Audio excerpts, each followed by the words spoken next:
তামিল অভিনেতা তথা থালাপতি বিজয়ৰ যিগৰাকী থালাপতি বিজয় হৈ পৰিছে এতিয়া তামিলনাডুৰ মুখ্যমন্ত্ৰী থালাপতি বিজয়ৰ ঘনিষ্ঠ বন্ধুৱে গ্ৰহণ কৰিলে ইছলাম ধৰ্ম থালাপতি বিজয়ৰ সহ অভিনেতা তথা জয়কান্ত ওৰফে জয়ে গ্ৰহণ কৰিছে ইতিমধ্যে ইছলাম ধৰ্ম তামিল চলচ্চিত্ৰ জগতৰ এগৰাকী জনপ্ৰিয় অভিনেতা হৈছে এগৰাকী জয়ক প্ৰায় দেখা পোৱা গৈছিল যেতিয়া বিজয় থালাপতিয়ে যিসমূহ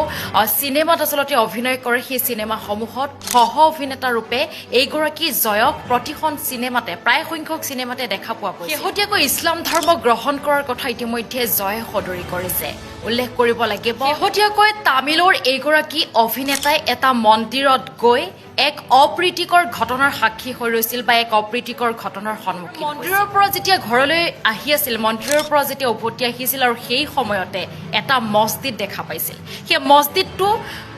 সেই মছজিদটোত জয়ে প্ৰত্যক্ষ কৰিছিল ধনী দুখীয়া সকলো সমান সকলো একেলগে বহি একেটা শাৰীতে বহি নামাজ আদায় কৰি আছে তাৰ পাছতে এইগৰাকী জয়ে ইছলাম ধৰ্মৰ প্ৰতি আকৃষ্ট হৈ পৰিছিল ইছলাম ধৰ্মক অতিকৈ ভাল পাবলৈ আৰম্ভ কৰিছিল আৰু শেহতীয়াকৈ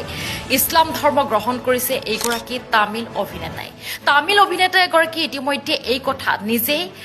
ৰাজহুৱাভাৱে ঘোষণা কৰা পৰিলক্ষিত হৈছে লগতে এটা সাক্ষাৎকাৰত জয়ে ইতিমধ্যে ইছলাম ধৰ্ম গ্ৰহণ কৰাৰ কথা উল্লেখ কৰিছে ৰাজহুৱাভাৱে সকলোকে জনাইছে তাৰ সমান্তৰালভাৱে জয়ে সাক্ষাৎকাৰটোত উল্লেখ কৰিছে যে ধনী দুখীয়া ইছলাম ধৰ্মত সকলো সমান মছজিদত সকলো ধনী দুখীয়া সমান আৰু আল্লাই সৰ্বোচ্চ তামিল অভিনেতাগৰাকীৰ ইছলাম ধৰ্ম গ্ৰহণ কৰাৰ পাছতে বা ৰাজহুৱা কৰাৰ পাছতে ইতিমধ্যে দেশজুৰি এক চৰ্চিত হৈ পৰিছে এই কথা